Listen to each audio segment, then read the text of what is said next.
কোনে জানে কোনে ভাবে কাৰ কথা মনে মনে কাৰোবাৰ ভাৱনাক জানো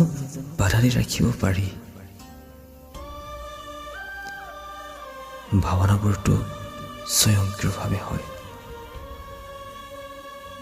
যাক পক্ষপাত কৰিব নোৱাৰি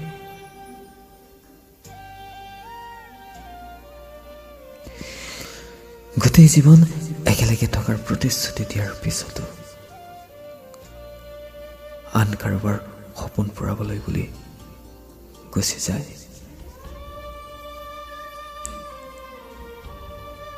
সঁচাকৈ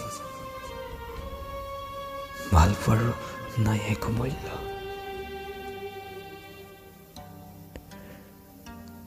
দুখ বেদনাৰ বাদে একো দিব নোৱাৰে চকুৰে চকুলো বোৱা আৰু হাজাৰজনৰ হাজাৰটা সপোন ভঙা এয়াই হৈছে ভাল পোৱাৰ প্ৰতিদান